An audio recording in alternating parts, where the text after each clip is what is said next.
दोस्तों नमस्कार। 10 मई 2025 को भारत और पाकिस्तान ने नियंत्रण रेखा एलओसी पर सीज फायर की घोषणा की। ट्रंप और अमेरिकी नेताओं ने कहा कि उन्होंने दोनों देशों में मध्यस्थता करवाई, जिससे दोनों देश शांति की मेज पर आ गए। और भारत के विदेश मंत्री एस जयशंकर का बयान भी निकलकर सामने आ गया, जिसमें उन्होंने कहा भारत और पाकिस्तान ने आज गोलीबारी और सैन्य कार्रवाई रोकने पर सहमति बनाई है। पर 3 घंटे बीतने के बाद ही खबरें भी आने लग पड़ी कि पाकिस्तान ने 3 घंटे के बाद इस सीज फायर तोड़ दिया गया। जम्मू कश्मीर में फायरिंग हुई, शेलिंग ड्रोन अटैक किया गया। अमृतसर से भी कुछ लगभग इस तरह की खबरें आई कि वहां ब्लैकआउट कर दिया गया। जम्मू कश्मीर के मुख्यमंत्री ने तो यहां तक कह दिया कि यह कैसा सीज फायर है, श्रीनगर में धमाकों की आवाज सुनाई दे रही है। दरअसल इस घटनाक्रम ने कई सवाल खड़े कर दिए हैं कि क्या पाकिस्तान ने हमारी पीठ पर छुरा घोंपा है और भारत इससे अनभिज्ञ था? यदि हां तो क्यों? कि क्या अमेरिका ने भारत और पाकिस्तान पर सीज फायर के लिए दबाव बनाया? और अगर आज इंदिरा गांधी भारत की प्रधानमंत्री होती तो क्या वे अमेरिकी दबाव में झुकती? और क्यों भारत के सोशल मीडिया पर इंदिरा गांधी को आज याद किया जा रहा है? कांग्रेस की social media head Supriya Shrinate ने तो मोदी के एक इंटरव्यू का हिस्सा काटकर अपने सोशल मीडिया अकाउंट में शेयर कर दिया। मोदी का बयान हिंदी में लिखा कि अमेरिका कौन होता है हमारी पंचायत करने वाला? पाकिस्तान हमको मारकर चला गया और मंत्री अमेरिका जाकर रो रहे हैं, हमें बचाओ हमें बचाओ। यह कोई तरीका होता है क्या? पड़ोसी मारकर चला गया तो अमेरिका क्या जाना? पाकिस्तान जाओ ना। पाकिस्तान जिस भाषा में समझे समझा देना चाहिए।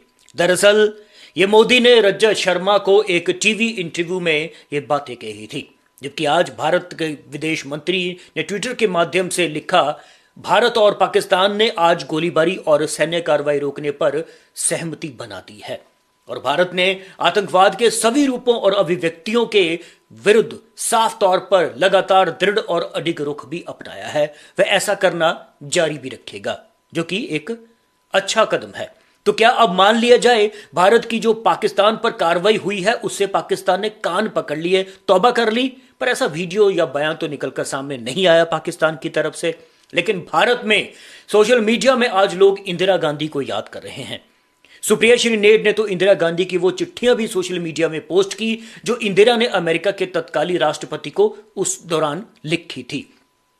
सुप्रिया ने लिखा, prime minister Indira Gandhi historic letter to president Nixon in 1971 soon after Pakistan surrender, that's courage, that's conviction, that's commitment to India. यानी कि पाकिस्तान ने आत्मसमर्पण कर दिया है और यह साहस है, यह दृढ़ विश्वास है, यह भारत के प्रति प्रतिबद्धता है। तो क्या अब यह माना जाए कि मौजूदा सरकार के पास ना साहस है, ना विश्वास है और ना प्रतिबद्धता? फिलहाल मैं तो ऐसा नहीं मानता। जब तक देश के प्रधानमंत्री नरेंद्र मोदी, गृह मंत्री अमित शाह और रक्षा मंत्री श्री राजनाथ सिंह का औपचारिक आधिकारिक बयान निकलकर सामने नहीं आता। बहरहाल बात करते हैं इंडिया की। 1971 में भारत पाकिस्तान युद्ध के दौरान अमेरिका ने इंदिरा गांधी पर खुलकर दबाव बनाया था। 25 मार्च 1971 को पाकिस्तान के तानाशाह जनरल यहिया खान ने ऑपरेशन सर्च लाइट शुरू किया, जिसके तहत पूर्वी पाकिस्तान, जो कि आज बांग्लादेश बन चुका है, 2 टुकड़े कर दिए थे इंदिरा गांधी ने, में नरसंहार हुआ और 30 लाख से अधिक लोग मारे गए और 1 करोड़ शरणार्थी भारत आए। इंदिरा गांधी ने इसे मानवीय संकट और भारत की सुरक्षा के लिए खतरा माना। नवंबर 1971 में इंदिरा गांधी अमेरिका दौरे पर गई थी, जहां राष्ट्रपति रिचर्ड निक्सन ने उनसे अपमानजनक व्यवहार किया, ऐसी खबरें छपी। निक्सन ने इंदिरा को 45 मिनट तक इंतजार भी करवाया और भारत को चुप रहने की धमकी भी दी। अमेरिकी राष्ट्रीय सुरक्षा सलाहकार हेनरी ने भी भारत पर दबाव डाला कि वह पाकिस्तान की हरकतों को नजरअंदाज करे। जब इंदिरा ने इन धमकियों को अनदेखा कर दिया और 3 दिसंबर 1971 को भारतीय सेना को पूर्वी पाकिस्तान में उतार दिया, तो अमेरिका ने 9 दिसंबर 1971 को 7वां बेड़ा यूएसएस एंटरप्राइज बंगाल की खाड़ी में भेज दिया। लेकिन इंदिरा नहीं झुकी। 16 दिसंबर 1971 को पाकिस्तान ने आत्मसमर्पण किया और बांग्लादेश का निर्माण भी हो गया। पर आज जब दोनों देश सीज फायर पर सहमत हुए तो भारत में मोदी की आलोचना होने लग पड़ी है। सोशल मीडिया पटा पड़ा है आलोचनाओं से। दरअसल भारत में रह रहे लोगों का एक तबका शायद मोदी से यह उम्मीद लगाकर बैठा था या करता था कि अब भी कर रहा होगा कि अब मोदी पाकिस्तान को पूरी तरह से खत्म कर देंगे, या जैसे इंदिरा ने पाकिस्तान के 2 टुकड़े किए थे मोदी भी वैसा करेंगे। लेकिन ऐसा हुआ नहीं। बहरहाल उपलब्ध जानकारी के आधार पर अमेरिका ने भारत पर प्रत्यक्ष धमकी या सैन्य दबाव नहीं बनाया। इसके बजाय ट्रंप ने कूटनीतिक मध्यस्थता को चुना, जो भारत की सैन्य ताकत S-400 ब्रह्मोस और आर्थिक स्थिति जो कि $4.2 ट्रिलियन जीडीपी को देखते हुए समझदारी भी थी। भारत ने दरअसल क्वाड और G20 में अपनी स्थिति को मजबूत किया है, जिसके कारण अमेरिका भारत को एक रणनीतिक साझेदार भी मानता है। हालांकि कुछ विशेषज्ञों का मानना है कि अमेरिका ने पाकिस्तान पर अधिक दबाव डाला, क्योंकि उसकी अर्थव्यवस्था 38% मुद्रास्फीति $8 बिलियन भंडार है, जो कि बहुत कमजोर है। उधर भारत ने सीज फायर के लिए ट्रंप की मध्यस्थता स्वीकारी है क्या, इसका जवाब आना अभी बाकी है। पर एस जयशंकर ने तो साफ कर दिया कि भारत ने आज गोलीबारी और सैन्य कार्रवाई रोकने पर सहमति बना दी है। इस पर कुछ आलोचकों का साफ तौर पर कहना है कि भारत ने बहुत जल्दी सीज फायर स्वीकार कर लिया, जबकि एलओसी पर और दबाव बनाया जा सकता था। यह आलोचना इसलिए उठी क्योंकि भारत की सैन्य ताकत 14 लाख सैनिक, 538 लड़ाकू विमान और पाकिस्तान की लगभग 6 लाख सैनिक, पुराने हथियार। फिर क्यों दरअसल सीज फायर का फैसला लिया गया भारत की तरफ से?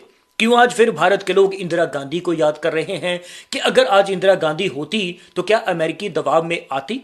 दरअसल इंदिरा गांधी को लोह महिला यानी कि आयरन लेडी का एक तमगा उनकी दृढ़ता और स्वतंत्र निर्णय लेने की क्षमता के कारण मिल चुका है या जुड़ा हुआ है उनके साथ। 1971 में उन्होंने न केवल अमेरिकी धमकियों को नजरअंदाज किया, बल्कि सोवियत संघ के साथ 9 अगस्त 1971 को मैत्री संधि कर कूटनीतिक संतुलन भी बनाया।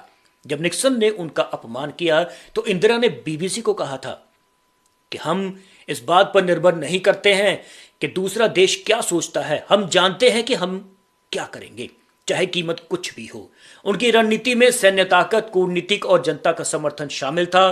3 दिसंबर 1971 को जब पाकिस्तान ने पश्चिमी भारत के 8 सैन्य अड्डों पर हमला किया तो इंदिरा और जनरल मानेक शॉ ने तुरंत जवाबी कार्रवाई शुरू कर दी और भारतीय सेना ने जनरल JS अरोड़ा के नेतृत्व में पूर्वी पाकिस्तान को घेर लिया और 13 दिनों में युद्ध जीत भी लिया। यह दिखाता है कि इंदिरा दबाव में नहीं झुकती थी। अब की बात की जाए तो आज भारत की स्थिति 1971 से कहीं मजबूत है। भारत की अर्थव्यवस्था मोदी की बदौलत $4.2 ट्रिलियन की है और विदेशी मुद्रा भंडार $700 बिलियन का, और सैन्य ताकतों में S-400 ब्रह्मोस और जैसे तेजस जैसे हथियार भी शामिल हैं। अगर इंदिरा आज होती तो वे संभवतः अमेरिकी मध्यस्थता को सुनती, लेकिन भारत की संप्रभुता पर कोई समझौता नहीं करती। तो क्या देश का एक तबका जो सोशल मीडिया में इंदिरा को याद कर रहा है, वो मानते हैं कि क्या मोदी ने भारत की संप्रभुता से कोई समझौता किया है? मैं तो नहीं मानता। यह एक बड़ा सवाल है जो कईयों के दिलों में कौंध रहा है। लोग कहते हैं कि आज इंदिरा होती तो वे ऑपरेशन सिंदूर को और विस्तार दे सकती थी ताकि पाकिस्तान पर लंबे समय तक दबाव बना रहता। 1971 में उन्होंने इंडस वाटर ट्रीटी का उपयोग कर पाकिस्तान की जल आपूर्ति पर दबाव बनाया था और 2025 में वे इस संधि को निलंबित करने की धमकी दे सकती थी, क्योंकि पाकिस्तान की 60% कृषि सिंधु नदी पर ही निर्भर है और साथ ही वे क्वाड और ब्रिक्स जैसे मंचों पर भारत की स्थिति को और मजबूत करती ताकि अमेरिका भारत को दबाव में ना ले सके। दरअसल इंदिरा गांधी का इतिहास बताता है कि वे तभी शांति स्वीकार करती जब भारत की रणनीतिक जीत सुनिश्चित हो जाती। 1971 में उन्होंने युद्ध तब तक जारी रखा जब तक पाकिस्तान ने आत्मसमर्पण नहीं कर दिया। 2025 में भी शायद सीज फायर से पहले पाकिस्तान से आतंकवाद के खिलाफ ठोस कार्रवाई की गारंटी मांगती, जैसे आतंकी समूहों पर प्रतिबंध। उनकी कूटनीति में जनता का जोश भी शामिल होता, जैसा कि 1971 में रेडियो संबोधन में सुना गया था। यदि मोदी और इंदिरा में आज और उस समय को मिलाकर तुलना की जाए तो मोदी सरकार ने ऑपरेशन सिंदूर और सीज फायर के फैसले में त्वरित कार्रवाई की और कूटनीतिक संयम भी दिखाया।